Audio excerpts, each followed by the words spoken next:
E aí, pessoal, sexto ano, aqui é o professor Matheus Viana. A gente vai falar nessa videoaula sobre as propriedades da água. Para a gente aqui do sexto ano, a gente vai falar de duas só. Quando vocês estiverem no ensino médio, vocês vão ver algumas outras, que não significa que elas sejam mais importantes, mas a gente vai ver só duas, tá? A primeira delas se chama tensão superficial. Tensão, para a gente aqui, vai ser alguma coisa tipo força, tá? Uma força maior, uma força intensa. Superficial porque se refere à superfície da água, a parte da água que está em contato com o ar, tá bom? Então vamos ver se a gente escolher um conjunto de moléculas, um conjunto de partículas de água no meio da água, que a gente chama de coluna d'água, e ampliar isso e colocar isso bem maior para a gente conseguir ver, a gente vai ver as moléculas, ou a gente veria as moléculas. E como você já estudou os estados físicos da água, você sabe que essas moléculas têm contato, têm ligação entre elas, tá? Então as moléculas estão ligadas entre si e eu representei essas ligações por linhas pontilhadas. Então as moléculas se ligam entre si de uma forma com uma determinada força. Essa ligação tem uma determinada força na coluna d'água, no meio da água. Se em vez de você pegar aí um punhado, um monte de moléculas do meio da água, em vez de fazer isso, você pegar moléculas da superfície da água, da parte que está em contato direto com o ar, nesse copo aí, se você imaginar que isso aí é um copo, se você pegar na parte superficial da água, e fizer o mesmo aumento que você fez lá no corpo d'água, na coluna d'água, você também vai ver as moléculas e elas também estarão ligadas. Representei pela mesma linha pontilhada aí. Mas a ligação que acontece entre as moléculas que estão mais na superfície, a camada mais superficial da água, essa ligação é muito mais forte. Eu representei aí por uma linha mais espessa, mais grossa. Isso acontece porque se você comparar as moléculas da superfície com as moléculas da coluna d'água, uma molécula da coluna d'água ela tem que se ligar a várias moléculas que estão em várias direções, em vários sentidos diferentes. Então ela se liga a todas essas moléculas. As moléculas mais superficiais, elas só se ligam às moléculas que estão do lado e às moléculas que estão abaixo. Ela não tem moléculas de água para se ligar acima dela. Então é como se ela conseguisse concentrar a força que ela tem para se ligar com mais intensidade às moléculas que estão no mesmo nível dela. E essa ligação, que é mais forte do que a ligação entre moléculas da coluna d'água, faz com que se forme uma película de água. Uma película resistente. Claro, mais resistente que as outras, que o resto das moléculas. Isso significa que ela seja super resistente. Ela só é mais forte, essas ligações só são mais fortes do que as outras moléculas fazem entre si. Essa força mantém essas moléculas ligadas fortemente na superfície da água é o que se chama de tensão superficial. E essa força traz algumas curiosidades interessantes. Como, por exemplo, alguns insetos, que obviamente têm que ser muito leves, que conseguem andar pela água, por cima da água. Nessa imagem, ficou bem claro aí que as patas do inseto estão deformando um pouco essa película, estão pressionando um pouco essa película. Se você olhar aqui, ó, olha como tem uma depressãozinha aqui, onde a pata do inseto está encostando na água. Ó. Se reparar, as 6 patas do inseto estão encostando na água e estão causando uma pequena depressãozinha nessa película. Porque o inseto é tão leve que o peso dele não é suficiente para romper aquelas ligações fortes entre as moléculas mais superficiais da água. É isso que a gente chama de tensão superficial. Um outro desdobramento, uma outra consequência interessante da tensão superficial é a formação da gota. Você olhar uma gota, você fica com a impressão, com a sensação de que tem um limite ali entre a água e o ar. Não é só uma sensação, existe esse limite. É essa película mais forte, que se forma graças à tensão superficial. Tem alguns filmes de insetos, né, alguns desenhos de insetos, alguns desenhos animados de insetos, em que às vezes a formiga, por exemplo, fica dentro da gota e ela fica presa, não consegue sair, porque ela não consegue romper a tensão superficial.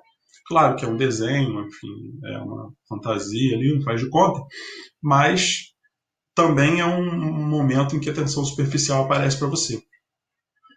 Outra situação interessante da tensão superficial: se você pegar um copo e encher de água, quando ele chegar no limite, se você começar a encher com gotinhas, encher aos poucos, encher com uma quantidade menor de água, chega um momento em que a água passa da boca do copo e não transborda. Por quê? Porque essa pequena quantidade de água que tem acima da boca do copo, ela é sustentada pela tensão superficial. Essa película superficial da água consegue sustentar uma quantidade pequenininha de água. Mas, se você continuar enchendo, claro, o peso dessa água que está passando da boca do copo vai ficar tão grande que vai romper a tensão superficial e aí a água escorre do copo. Então, a tensão superficial tem essas consequências interessantes. E aí, a gente já pode falar sobre a outra propriedade da água, o princípio dos vasos comunicantes. Vasos comunicantes são recipientes de água, que de alguma forma têm conexão um com o outro. São recipientes ligados, por isso comunicantes, eles estão em comunicação. O que esse princípio diz? Se você tem dois recipientes interligados, dois compartimentos interligados, se você encher esses compartimentos com água, a altura que a água alcança vai ser a mesma nos dois compartimentos, ou nos compartimentos todos que estiverem interligados. Então, um exemplo mais simples primeiro. Pensa numa mangueira em forma de U.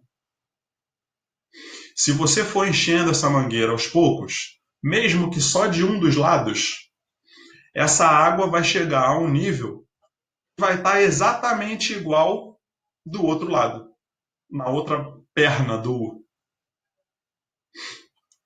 Mesmo que você pegue uma dessas pontas e levante, se você levantar uma ponta, a outra diminui um pouco. Ainda assim, o nível da água vai continuar o mesmo. Vamos supor que você tenha pegado essa mesma mangueira, que estava em forma de U, e agora você fez aí numa forma de J. A água vai se manter no mesmo nível, tanto no braço que você levantou, quanto no outro braço que está embaixo. E se o braço que está embaixo descer tanto que o nível da água vai ficar acima dele? Aí a água transborda, a água cai. Mas enquanto a água estiver lá dentro, independentemente do quanto você mexa nessa mangueira, o nível da água vai ficar igual nos dois braços do U. Se você pensar num recipiente com formatos totalmente diferentes, onde cabem volumes totalmente diferentes de água, ainda assim a água vai ficar no mesmo nível, se todos esses vasos tiverem ligação, tiverem comunicação entre eles. Ainda assim, a água vai ficar no mesmo nível. Nesse exemplo que eu botei aí, são 3 formatos completamente diferentes. Cabem quantidades totalmente diferentes de água em cada um desses recipientes. E ainda assim, Se você for colocando água dentro deles, a água vai estar sempre no mesmo nível em cada um. É isso que diz o princípio dos vasos comunicantes.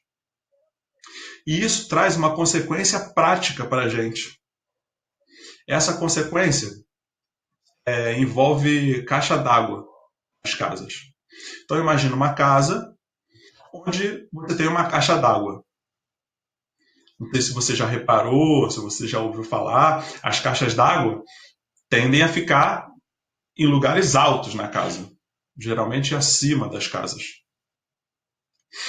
Se você tem uma caixa d'água acima da sua casa e você tem uma torneira num banheiro ou na cozinha, você quer que a água saia dessa caixa d'água e chegue até a torneira. De preferência, sem que você tenha que gastar energia elétrica, por exemplo, para bombear a água da caixa d'água até a torneira. É nesse momento que o princípio dos vasos comunicantes aparece. Se você tem a caixa d'água e a torneira isoladas, isso não significa nada. Se você consegue criar uma comunicação entre esses compartimentos, uma interligação através de um encanamento, você ligou lá a caixa d'água até a torneira. Vê se você consegue identificar a semelhança entre esse desenho da casa, da caixa d'água, da torneira, com esse desenho aqui, ó, do tubo que agora está em J. Vê se você consegue ver semelhança. Aqui, ó. Imagina que isso aqui é um J também, ó. Tá? Esse posicionamento do encanamento faz com que, caso a sua caixa d'água esteja cheia, a água que vai descer por esse encanamento tenderia a ficar no mesmo nível desse outro lado aqui, que seria a torneira. Só que como a torneira está mais embaixo, sempre que houver água na caixa d'água, vai ter água disponível na sua torneira, porque a água tenderia a ficar no mesmo nível, só que não chega até lá em cima. Então, o que impede a água de jorrar o tempo todo é você fechar a torneira. Então, quando você fecha a torneira, a água não jorra. Mas quando você abre a torneira, você não precisa bombear, você não precisa puxar a água primeiro, você não precisa ligar uma bomba para a água sair da caixa d'água e chegar até a torneira. Essa válvula da torneira é o que vai fazer com que a água pare de jorrar. Então você tem a caixa d'água no alto, você tem a torneira mais abaixo, e pelo princípio dos vasos comunicantes, sempre haverá água disponível para sair da torneira caso a caixa d'água esteja cheia. Mas em alguns lugares, por exemplo, em prédios, geralmente existe uma cisterna, que é como se fosse uma caixa d'água que fica lá embaixo. Geralmente os prédios recebem água pela cisterna. E aí elas têm que bombear essa água para a caixa d'água, que fica no alto do prédio, para aí a água ser distribuída sem gasto de energia. Por isso que às vezes, quando falta luz, não sei se já aconteceu no prédio de vocês, às vezes quando falta luz, se ficar por muito tempo sem luz, falta água. Não tem nada a ver com o princípio dos vasos comunicantes. Porque se a caixa d'água estiver em cima, você não gasta energia para a água chegar até a sua torneira. Mas para a água chegar até a caixa d'água, em alguns edifícios, na maioria deles, aí precisa de energia. Tem a bomba d'água. É uma bomba, é um instrumento, um aparelho que faz força na água que está embaixo, que está na cisterna, para levar essa água até a caixa d'água. Aí, uma vez na caixa d'água, aí sim você não precisa gastar energia para que ela saia da caixa d'água e chegue até essa torneira. Mas para sair da cisterna até a caixa d'água, se gasta energia. Então, se falta a luz por muito tempo, a água da caixa d'água vai acabando, você vai gastando conforme você abre a torneira, e a água não está sendo reposta, porque está sem energia. A bomba não tem como pegar essa água e jogar lá para cima para a caixa d'água. Espero que vocês que isso tenha ficado claro para vocês. Na próxima videoaula, a gente fala sobre outros assuntos tão interessantes quanto esses. Tá bom? Obrigado. Até a próxima.